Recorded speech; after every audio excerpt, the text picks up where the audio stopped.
Well, hello and welcome to another edition of Grapes and Greens. And today I'm delighted to be at the London Club.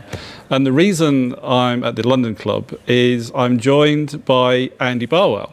And Andy, this is actually one of your clients, London Club, and it's been so for about 5 or 6 years. Yeah, it's been an AZALEA client for 5-6 years now, and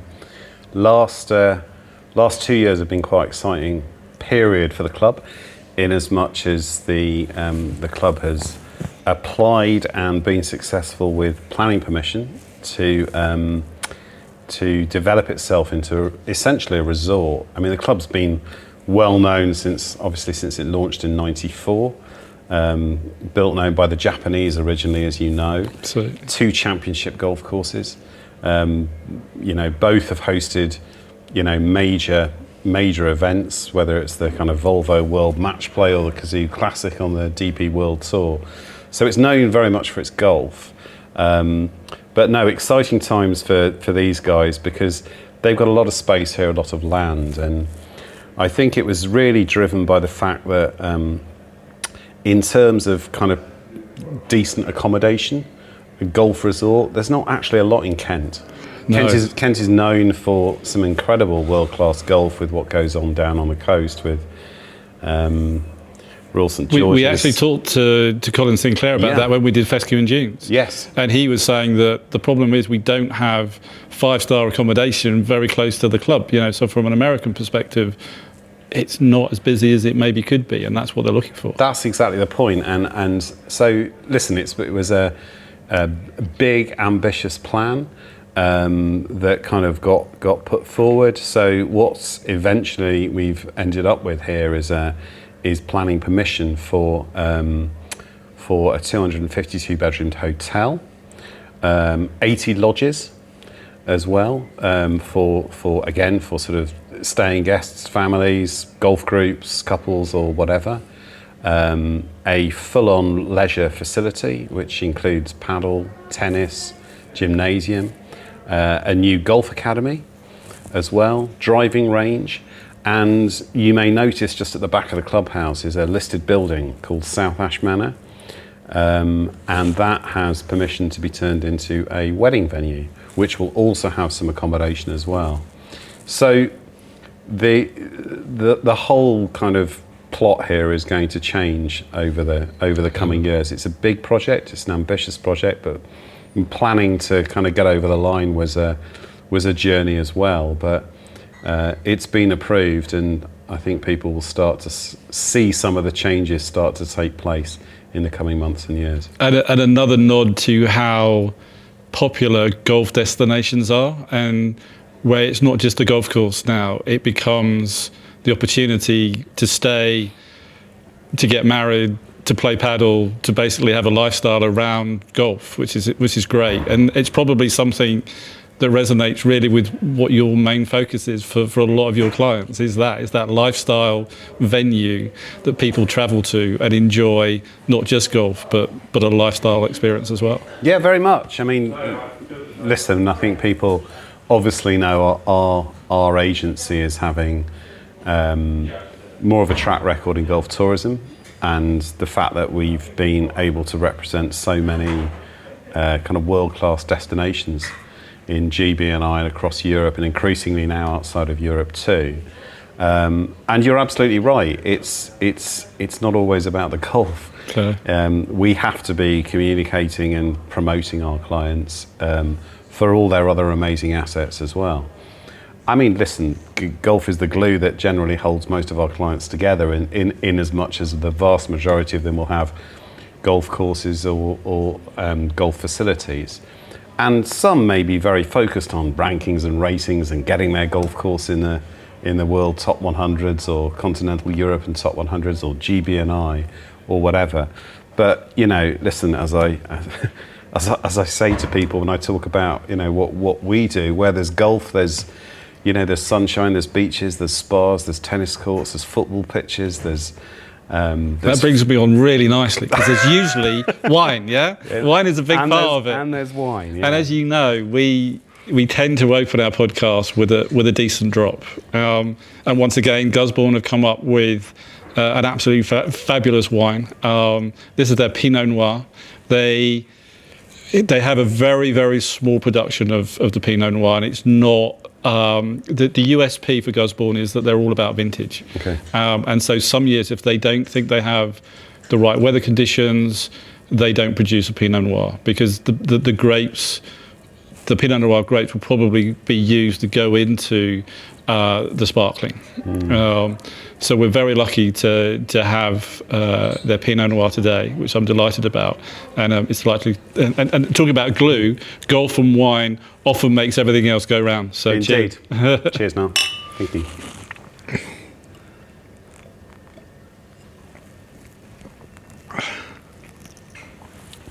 And you were saying you actually don't drink a lot of wine anymore, whether that's an age thing or you just, from that perspective. But you were saying that, a Pinot Noir, I quite like that because it's a bit lighter. Yeah, I don't know, listen, as I've kind of got a bit older, wine doesn't go down quite as well as it used to with me for some reasons, whether it's the sulfites or whatever. But Pinot Noir, just because of the way it's constructed as a wine. Yeah, no, it's little thinner, very, very pleasant. It's actually a very hard grape to make wine from. Like, the Chardonnay grape is like easy. You can make wine from Chardonnay, but the Pinot Noir can be very difficult to grow and perfect in order to make good wine. So when they do make wine, it makes very good wine. It's very good. Yeah.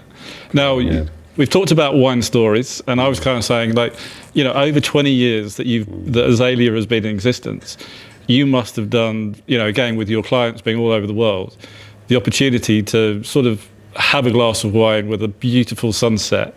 Have you got a particular story that you can sort of tell everybody about? Well, listen, just on a general note, I mean, to the point about wine being important to kind of golfing culture as well and golfing tourism. I mean, over the years, the number of destinations that we've been to take groups of media, content creators, whoever it might be, there's an itinerary, and the itinerary obviously includes, playing the golf courses, experiencing the resort, experiencing the restaurants, the facilities, etc. But more often than not, there's a little wine tour in there somewhere. So the destination will be partnering up with a local vineyard, a local winery or whatever, and they'll just want to get those guys down there to tell their story of what they're doing and how their wine that they're producing is important to the local culture. Yeah. So yes, I've probably been on more kind of wine tastings and wine tours over the years in some far-flung parts of the world than I care to, it's an important part of the story for destinations. 100%, and that's one of the reasons why we came up with Grapes&Greens, because it is the glue. Right from the first episode, we kind of highlighted that the Open Championship is played for a claret jug, which kind of says it all, really. Yeah. So, and it generally our guests have not been that knowledgeable about wine, but they enjoy it, and they've had some very good stories about it as well. So we always enjoy talking about it and drinking it afterwards. So why not? There we go. So how did Azalea come about? I mean, it's 20 years this year. I mean, it was kind of May. We're sat here in May, so it's probably 20 years almost to the date, I guess. And how did it come about? Yeah, pretty much. So, so the quick sort of history of how the business came to be is I was offered a job as the first marketing director on the very first London golf show, which took place in 2005 at XL. You might remember, and I needed a PR agency to help support in that job of work, and we started working on it about 18 months before the project, and I was cold called by a very, very small PR only agency by the name of Pete Richardson Communications. There was just 2 or 3 of the guys there, led by a very charismatic Yorkshireman in Pete Richardson that some people in the industry going back might remember. Yeah. And yeah, listen, gave Pete and his guys the job to help support in the PR job of work that needed doing for that original golf show. And shortly after that, Pete asked me if I wanted to start to do a bit of work with him and the guys there. They were very much PR focused. My background was in marketing, and I think they wanted to try and create a little bit more full service to sort of be able to help clients with other parts of their communications plans. So that relationship developed over the following 12 months and got to the point where we decided to kind of, me to get involved on an ownership basis with that business, although I did tell him that the name Pete Richardson Communications probably wasn't durable. Yeah. And so AZALEA came to be. And is that a nod to Augusta? There is a nod to Augusta, and we have a great painting in our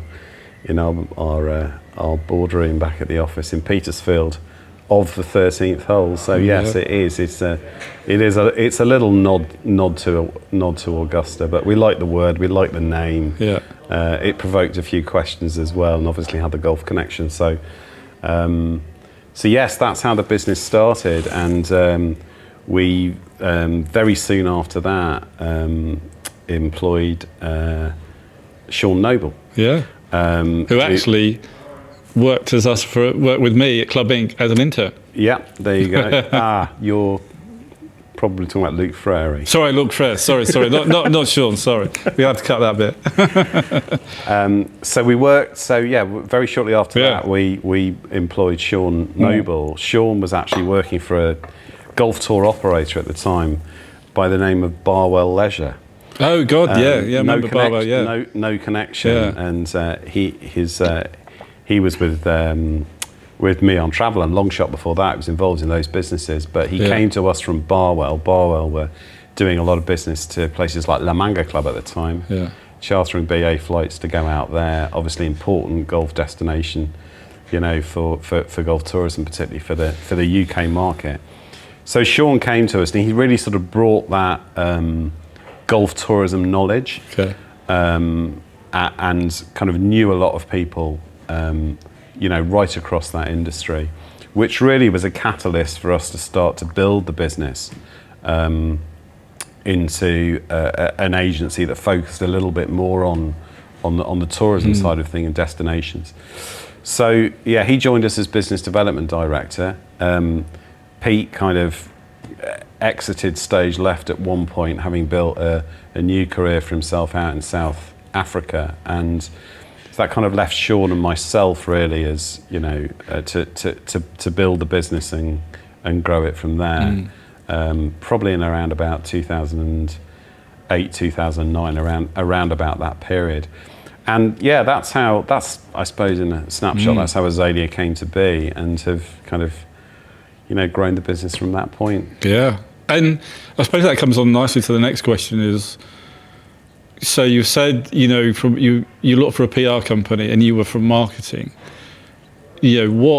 How has it morphed into kind of a marketing agency, and why do you feel that golf venues need a marketing agency, and what do you do for them? Yeah. Well, listen, I think the business that existed when we started really had PR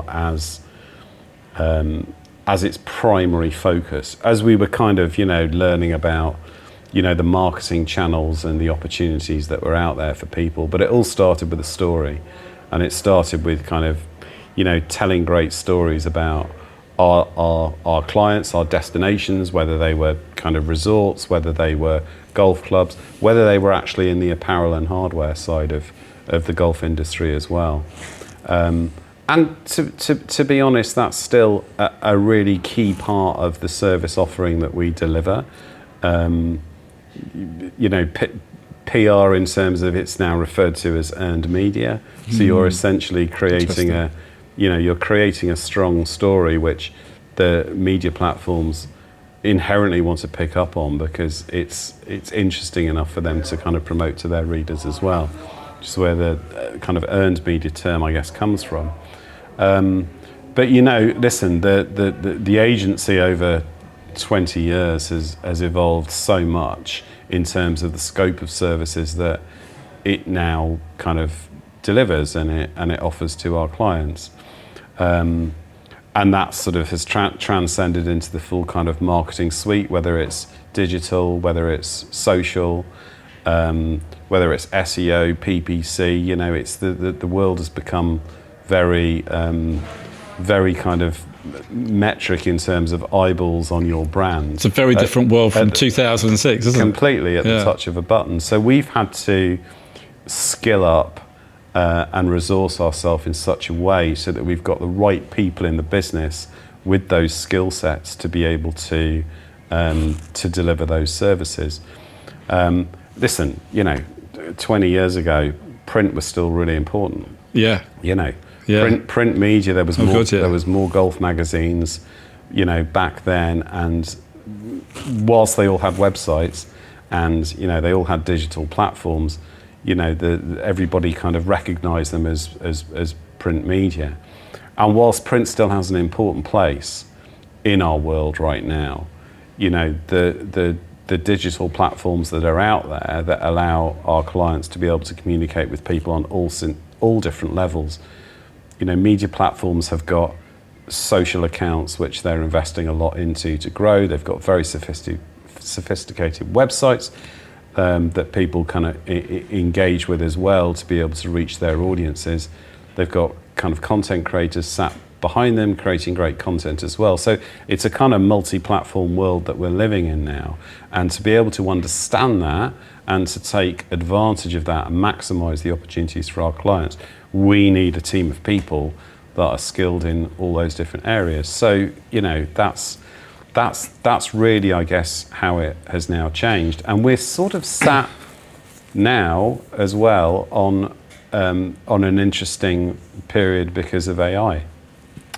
And that's an element that's affecting, everyone's lives daily now, all businesses, and particularly when it comes to communication solutions and plans, utilising the platforms that are out there that are growing so fast has become an important part of what we're doing. And we've really embraced that.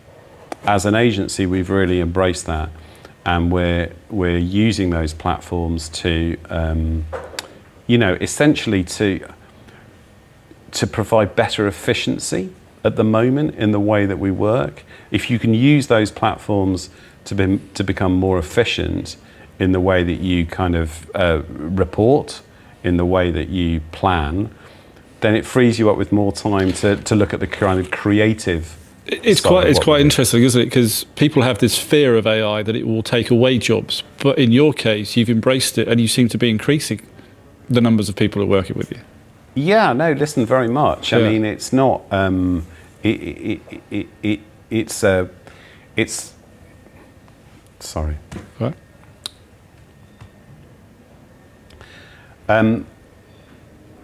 AI has evolved in such a way and is so fast moving, given the number of platforms that are in existence.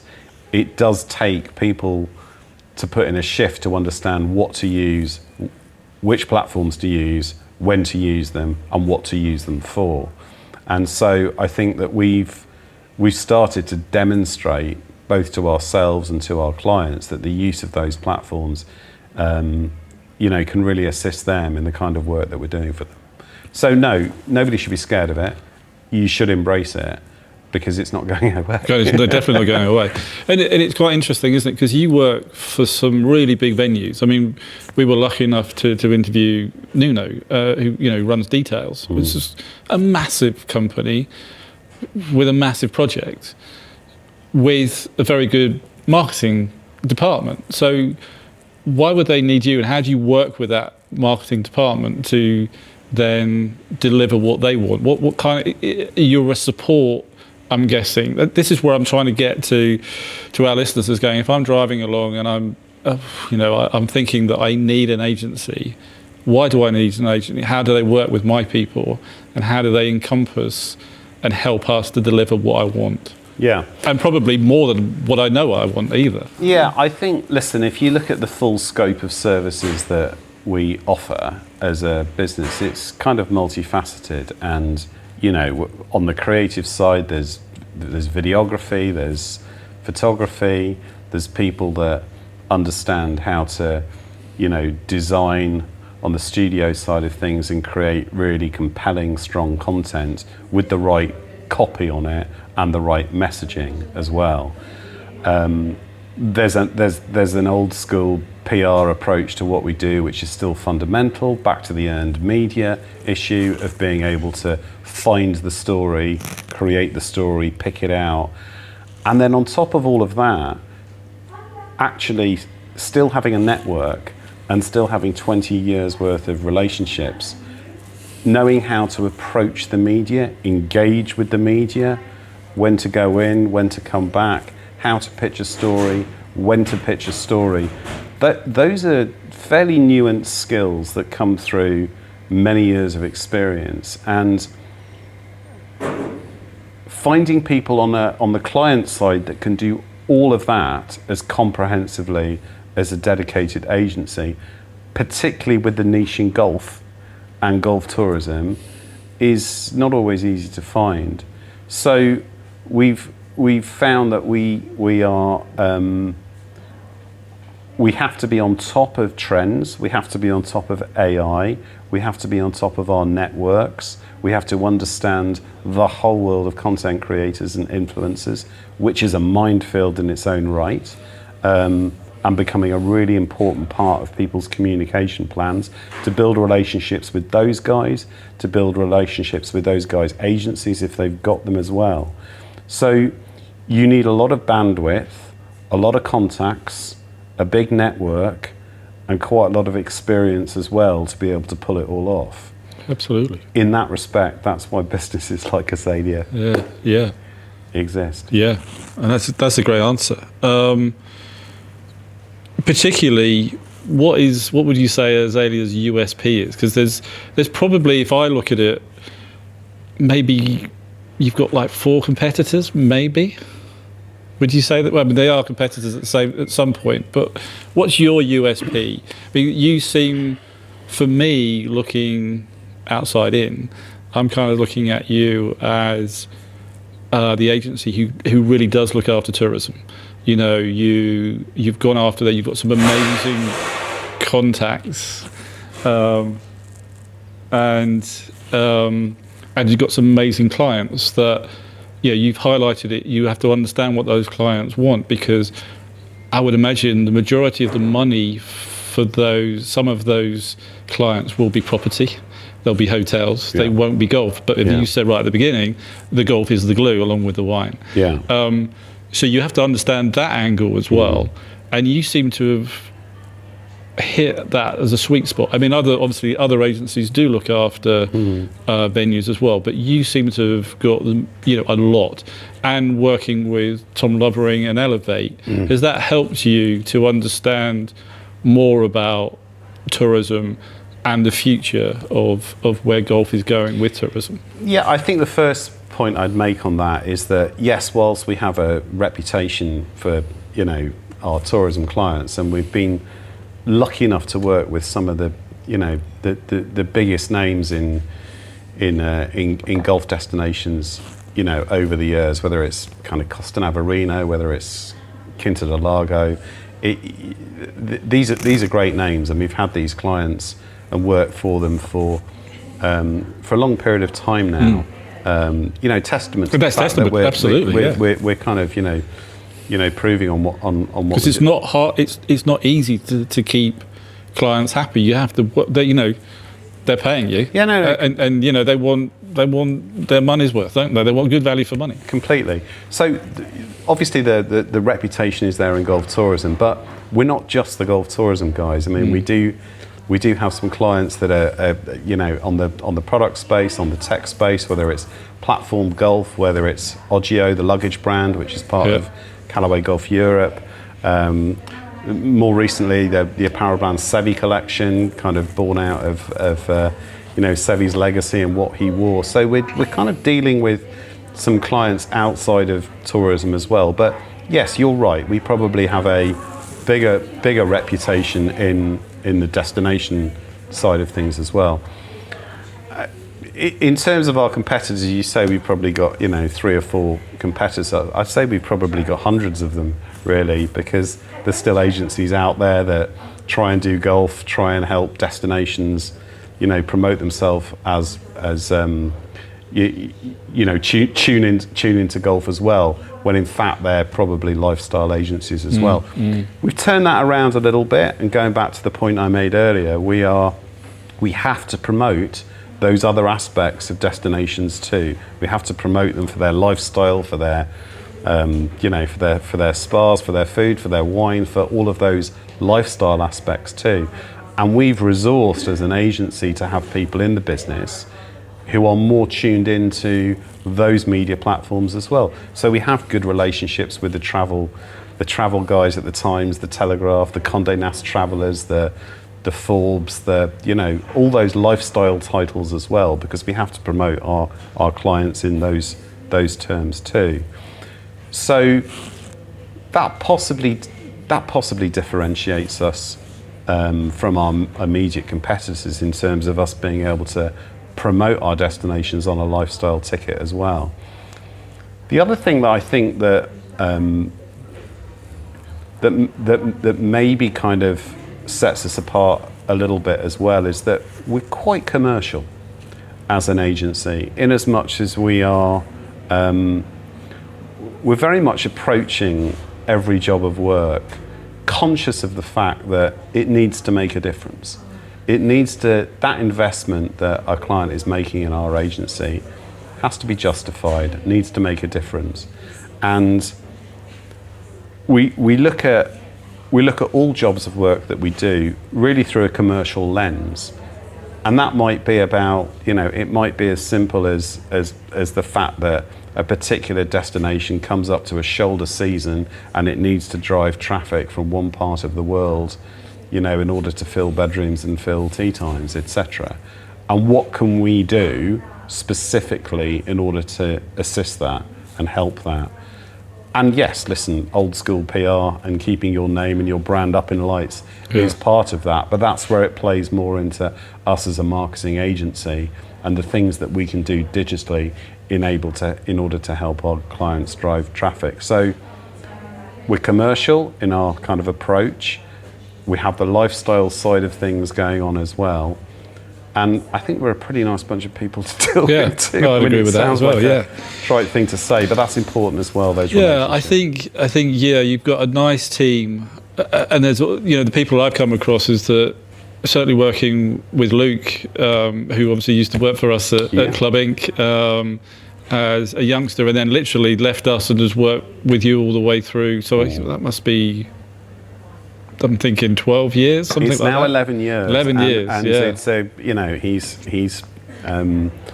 he's been one of our great sources of pride, really, having Luke in the business, the way that he's developed. And as you probably know, he became MD of the business last year and is starting to give us a little bit of a fresh approach in terms of some systems and processes going on. And and Josh has come. What I also like is Josh's story, where he worked for you, went to work for a client, Fox Hills, loved it, but then actually came back to you and kept Fox Hills as a client of yours as well. Yeah, so Josh has been, Josh came to us as a very young lad to sort of learn his trade and kind of get involved to understand the whole world of PR marketing solutions, and was with us for 3 or 4 years, and was actually working for Fox Hills and helping them at the time. So jumped ship, went there, did a 5-year stint there, and then he's back in the AZALEA fold, and doing great things. That's also a testament to you looking at how you have to grow the business for the future as well. You're obviously looking at, obviously you've said what people do we need, but also you can't do everything. So understanding what your role is in the business, but who runs the day-to-day stuff, and that's giving Luke that opportunity to be able to do it as well. Yes, completely. And you need fresh ideas and you need fresh input. And, you know, we've always tried to embrace that whole idea of having people in the business who have done a particular job for a period of time, but actually they need to progress. Their roles need to refresh. They need re-energizing, and that can happen at a very senior level. Whether it's Luke transcending from the account manager to account director to group account director, all the way through to MD as well. So that he has a slightly different area of focus from from what he did have.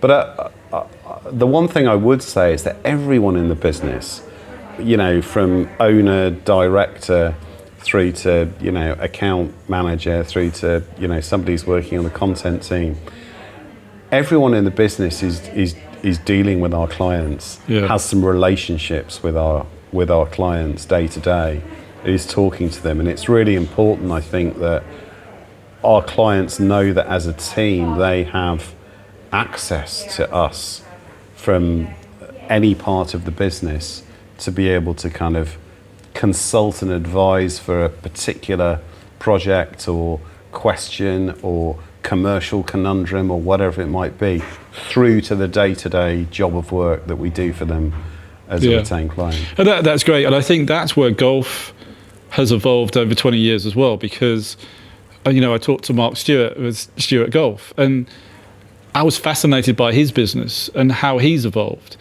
And again, recruitment, you talk about people, and people are so important to your business. And for so long, golf was really about same old, same old, same old. And I think certainly from the pandemic, after the pandemic, and this is explosion, golf has now it basically brought in so many more different people. Not just who are playing it, but who would like to work in it as well. And they see it as a career. But it's also, from an owner's perspective, recruitment is so important to get the right people.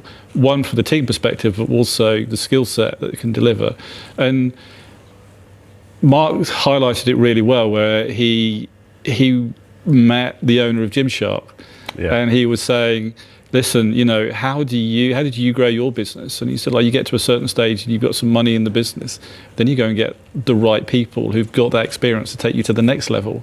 And that, and I think you're also looking at that, aren't you? And you have the opportunity to do it. And so when you say you're commercial, that's what you need. You need commercial people to think on a commercial basis rather than, we're just golf.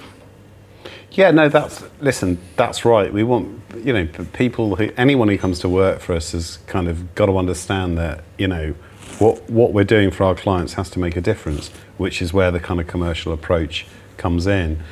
But it takes lots of different types of people, to make the whole thing Can't work. all be the same, can you? Completely. Yeah. And, the scope of services that we have from PR to digital to social to, some event management to, all the way through to, on the commercial side of things, we do help facilitate relationships between our clients and tour operators, because we understand that work, we understand that world and how those relationships need to work, and how destinations can get the best out of those trade partners as well. So it takes a lot of different types of people to make the whole thing kind of work as a unit with different experiences as completely. Yeah, no, I'm just going back for the 20 years as well, because I think that is quite a milestone. Is there one particular piece of work that you sort of stands out to you as going like, we smashed that was fantastic, really enjoyed doing it, but we actually, from a client perspective, they were like, Andy, that was great? There's not one, but there's a few. Yeah, I think just on a sort of general level, anything that we've done on a launch basis, when you work with something from the ground up and you carry it through from launch through to kind of year 2, year 3, and then see it go on from there, they're the bits of work that we've been very proud of. And I'd cite places like, whether it was Costa Navarino, which we weren't in right at the beginning all of those years ago, but certainly in terms of those, whether it was the launch of the Bay's iconic clubhouse, whether it was then the 2 golf courses that followed with the Hills and the Olympic, working with Aladabal and the design team there to be able to get those things rocking and rolling. On the Olympic course, that whole tied in with the IOC and the work we did there and the media launch of all of that. That's something to be pretty proud of with those golf courses. Just thinking back to obviously Praia del Rei, which is very well known as an iconic golf course, in Portugal. When they launched West Cliffs, their second course there, working with the Dye team, with Cynthia Dye and her team, on how that course was, went from pre-launch, soft launch, all the way through, taking media down there to really spend some great quality time with her and the design team, through to how that became, what's become an incredible success for those guys up there, and actually just to break a few records as well, in as much as West Cliffs, when it launched, went in straight away as, I think it was number 17 in the Continental Europe Top 100 golf courses, which was the highest ever entry for a brand new golf course. That's a record we broke a couple of years ago as well. Wow. And that was with the Junus course at Terrace de Comporta, down in Comporta, which again has been another project we're proud of, because we've worked with Rodrigo and his team down there in Comporta. David McClay-Kidd, who designed that course. No, David, because I worked with him on the Castle course. There you go, the Castle course. Most famous probably for Bandon Dunes as well. Yeah. And he was knew his dad from Glen Eagles, Jimmy. Yeah. There you go. So we worked with David and Connor and all those guys that helped create that course there.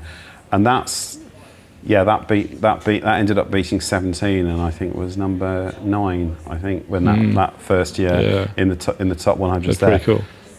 So those launches are great. We worked with McGinley on the launch of the North course at Quinta del Lago a few years ago now, and that whole kind of media launch that we did with him, which was actually only a couple of weeks after he'd captained a winning Ryder Cup team at Glen Eagles, as you might remember. Straight into to launching that course. Quinta's been an amazing success, in as much as that's kind of developed, invested to turn itself into a real contemporary, modern 5-star golf resort with its sports facilities, the campus, the 3 great golf courses it has, obviously the hotels, and the fabulous restaurants too. So anything that we've done on a launch basis, has been a real source of pride for us. Outside of that, a great campaign we did. I'm going back a few years here, Niall, but we did a great campaign in tandem with Hugo Boss and How Did I Do? Who obviously were, the kind of the digital platform for kind of golf course handicapping. Management, etc. They did a campaign called the H1 Club, where anyone who got a hole in one, during a club competition, which How Did I Do could record because of the way they record their scoring, got a limited edition Hugo Boss hole in one watch. And if you think about the volume of PR that created, so every time there was a hole in one, we had a templated process system whereby a news story went out to the local media in that particular area, that so-and-so had made his hole in one, got his watch. The footprint that created, it's pretty good in terms of the volume of media coverage, that was a great campaign. And that resonates also with like traditional golf as well, because you think of traditional clubs, hole in ones, but local community is really important to them, isn't it? So if you look at, I'm just thinking, I don't want to. I'll just highlight one course that I know is quite local, but it's a really good golf course and got some, a couple of managers down there who always listen to the podcast. Is Broadstone. It's a really lovely club. Yeah. Try like a bear to get better. Golf course is always improving. Great golf course, but primarily the local community is very important to them, as well as now getting more visitors. So to encapsulate local community as well as working with agencies around the world and magazines, I think that also is still really important for golf. Community comes across in the podcast as being very important. Yeah, very much so. And whilst listen, that was it was a national campaign, in as much as every golf club in GBI was taking part in that. Anyone who's making a hole in one, it was great for Boss, because they were getting their brand out to a huge audience of people. So there was a national story, but no, it was the local kind of feel to that, and the PR footprint that was created as a result. It was a great campaign to be involved in. You mentioned like new companies coming to golf, coming into the industry. Sevi Golf, that's the new one that you mentioned just before we sat down. Yeah. What are they looking for from you, and how do you? Because that's quite different in a way, isn't it? One, that's not a location, and two, it's going into a market that has got huge competitors as well. Yeah. How do you take that on, and what are you doing to do? Well, listen, it's a great story. It's a great story because it's Sevi, and Sevi was a kind of icon in the world of golf. And obviously, my icon, that's for sure. Growing up, and many people's icons, and that brand was born out of his style and his spirit, and if you actually look at the range of apparel they've got, it's iconic in that respect. That kind of tonal look, very kind of classic look.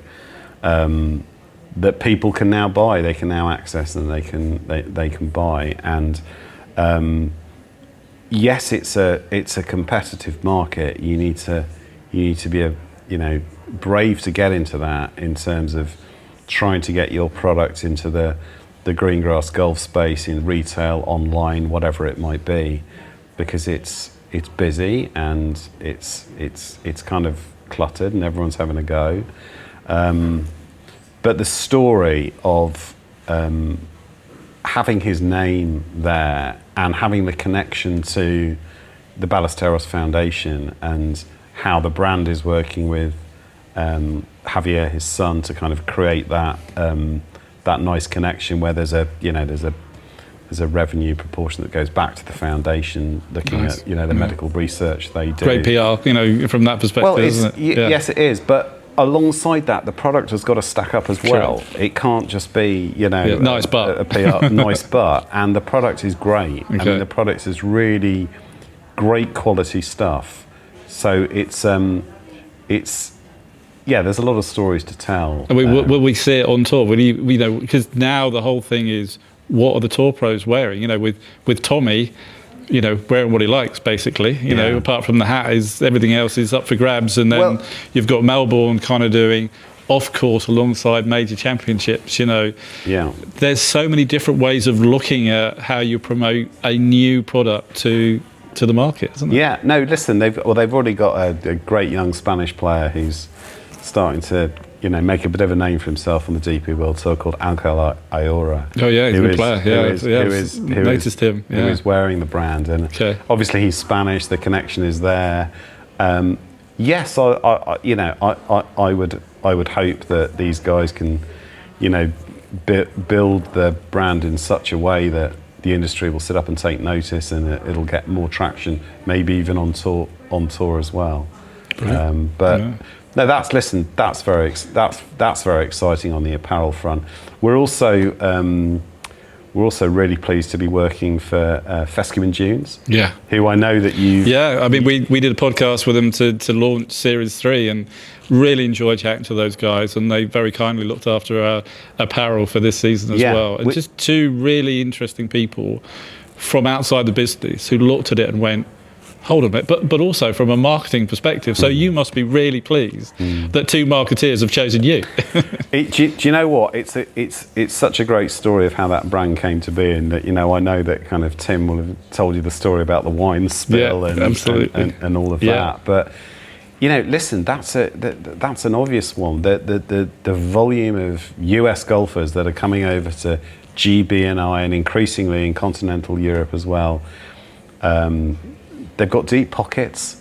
They're there for a big experience. They want to play the best courses. They want to drink the best wine too. But they also want to buy some gear. They want their kind of, trophy top from, whatever iconic golf course they go to, and they'll spend the money to do it. So, as you know, these guys have created an amazing platform whereby, golfers can order that. Either when they get back home, or even in the shop with a QR code, see it there and just get their size and colour, and it'll be there by the time they get home. It's very clever. It's disruptive, I think that's the word, isn't it? I love that though. I think that's what people are looking for. But it also helps the clubs. I don't have to have the stock, and I get a kickback. I'm making money for people just coming in the shop and saying, I want to buy your logo, but I don't have to stock it and I don't have to send it to you. And the golfers are loving it because I don't have to pack it into a bag full of mouldy old, wet clothes or whatever, a week's worth of laundry that I haven't been able to clean, that type of completely thing. So they're on a journey at the moment to build partnerships and relationships with clubs in order to kind of grow that network, so people have got a good choice of clubs that they can buy branded stock to. And listen, that takes some time, right? They've moved so quickly, though, as well. Yeah. I mean, I cannot believe how quickly in the golf space, which usually takes quite a long time to get the number of clubs, but the quality of the clubs in that period of time is incredible. It shows you that's what people want. And it's not easy because, the golf industry, there's still elements of the golf industry that are a little bit old school, and don't kind of get it. You need to spell this stuff out to them like the 3-year-olds sometimes to get the concept, because it's not always straightforward to get your head around. But they're making good progress in terms of growing that network, and are certainly ones to watch. Now looking to the future, the next 20 years, you're building your legacy. You're getting the staff in the right places. AZALEA in 20 years' time. You kind of mentioned a story, that is going to break after this, before the podcast comes out. But you're looking again, expanding. Can you tell us a little bit more about that? Yeah, sure. So I think the one thing that has really started to change for us is the increasing global appeal of our client destinations, really, to far-flung corners of the world. So. Back in the day, American tourists, for example, would just do their bucket list trip to Scotland and Ireland. They go to St Andrews. They'd tick that box. They'd then go over to Ayrshire, maybe tick that box. They'd possibly go to the Highlands. They might stop off in Glen Eagles halfway through. They go to Ireland. They go and get their T-shirt from, Royal County Down, and so on and so forth. That's changing, in as much as the, US golf tourists are now starting to go to Portugal. They're going to Spain. They want to go and play Valderrama. They want to go and play the Dunas course at Terrace of Comporta because they've read about it, and David McClay Kidd designed it. And he did Bandon Dunes, and they've already done Bandon Dunes. They want to go down to the Algarve and play Monte Rey because it was Portugal's #1 for so many years. They want to go to Westcliffs and do the Cynthia Dye course. So the landscape is changing for golf tourism, not just for the US market, but for the Asian market as well. So as a business, we've had to kind of grow our network to ensure that we can start to offer solutions in other parts of the world, but we can't do it all ourselves. And as a result of that, we've earlier this year we formed a partnership with a guy in Asia, Eric Linge, who's now starting to offer a bit of a footprint out to Asian markets out there, not just through media, through golf club partnerships, through tour operator partnerships as well, for those clients who've got an interest in those key Asian markets too. And the really exciting news that we announced recently is a partnership with the Buffalo Group. Wow, they're big. So we've been talking to those guys for a while. Buffalo are obviously a well-established business now, and they look after some great clients. Yeah. Again, they've got clients both on the destination side of things, whether it's Casa de Campo, whether it's on the hardware and apparel things, Cleveland Strixon, Echo, etc. They've got a great track record of delivering solutions to their clients. So we sat down with them and we talked about a concept whereby if we worked a little more closely together and formed a partnership, was there the opportunity to provide a more global solution for particular clients, whether they're in tourism, whether they're on the product side of the business as well.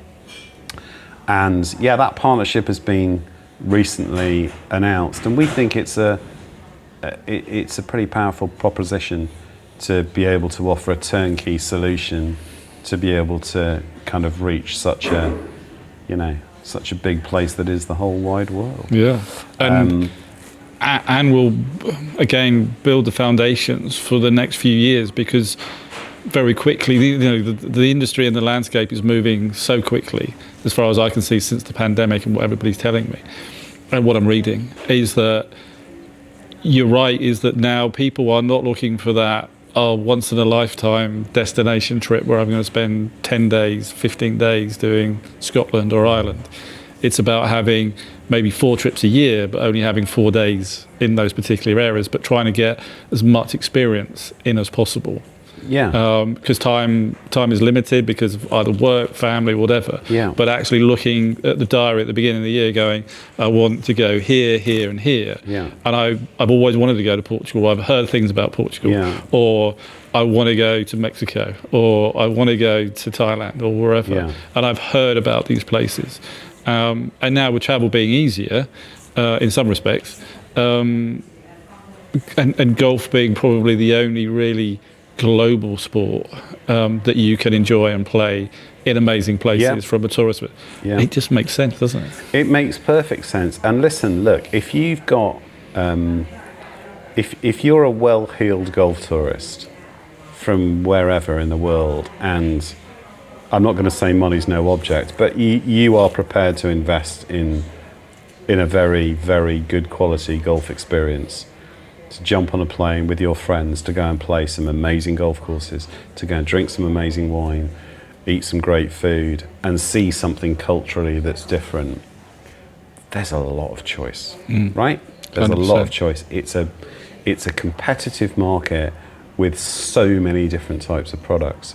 So the job of work is about identifying what are the assets of those products that make those experiences unique. Why should a golfer choose one place over another place? And that's the job of work of a good agency, to find those stories and to tell those stories in the right way that make people go, we got to go there. That's where we got to go. That place just looks incredible. And while we're there, we can do that and we can do that. And when we finish golf, we could go and experience this. And it's about piecing all of that together and presenting it in a nice, clear, cohesive, attractive way through earned media, through digital, through social, through whatever it might be. Comes back to what you do, which is great. Completely. 2 last questions, and we ask all of our guests this. One, if you won the golf lottery, so it's all the money in the world, but you could only spend it on golf, what would it be and why? Oh, I can only spend it on golf? Only spend it on golf. Golf lottery, you see. Okay, so as time, this wouldn't, this isn't millions of pounds here, but I'd probably create the full indoor sim experience at home. As I've got older, I've probably become a little bit more of a golf anorak in terms of trying to figure out how to swing a golf club. And so I love all of that. And gratuitous nod to one of our clients here, Platform Golf. Yeah, Rory Flanagan, runs in the family. In the tech space, these guys are doing great things with the product they've got. And to be able to have a kind of fully kitted out, it's got to look nice, right? It's probably got to have a little, maybe a little wine cabinet or something 100%. Going on in there. Yeah. But to have all the toys in there and do it top end, I think that would be pretty cool. A pretty special thing to have. Yeah, that's nice. And the last question, which sometimes gets quite emotional as well, but it's your last round of golf. Where would you play? With whom? And why? So I play at Augusta National, right? Okay. I would play at Augusta National. I know that's probably an answer that everybody would give, but it's not actually, which is quite interesting. But okay. I because it's difficult to get onto because it just looks so incredible to be. Have you been? I haven't been. Wow. Okay. I haven't been. It's my favourite kind of TV sporting event of the year, hands down. Everyone's gone to bed because of the time difference. There's no noise. I can just settle in. Absolutely love watching it on the telly. Would love to visit it and would love to play it. It's hard to get into. There's a brand to me which is 90 years old. It's steeped in history and rules and regulations and X, Y, and Z. But it's encapsulated the explosion of golf, whereby someone who's been in golf for literally 5 months will get watching the Masters and be excited by it because of it's there every year, the history of who've won, and the fact that I can certainly in the UK or Europe, you can watch it in the evening with a glass of wine on a Sunday night and kind of know the holes that are coming up and what could happen. That's the thing. It's because you know the golf course inside out, because you've been watching it for so many years, so you know exactly what challenge is coming up. But they've embraced everything as well, haven't they? They've embraced the best media, the social media, the blogs, the podcasts, but they do it in such a cool way. Yeah. I think they've done just an amazing job with their brand. Yeah, because it's pure. Yes. Like, it's that absence of, death by logo and signage and all. There's something. No phones. All of that. All that. So it's unique in that respect. Yeah. I think to be able to have a spin round there and shoot 128 would be great fun. And who would you play with? So I would play with my mum, my dad, and my son. Wow. But here's the thing. My mum and dad got divorced when I was 8 years old, and I've only seen each other once since, at my wedding. So, I mean, it would be awkward, don't get me wrong, but we get through it. Wow. Okay? Yeah. They also both started playing golf after I started playing golf, and I didn't start playing golf till I was 28. Wow. Right? So they both took up golf much later in life. Obviously not together. Definitely not together, right? But they both play, and they both still play. My mum's lived in the Algarve for 38 years. She's played club golf out there.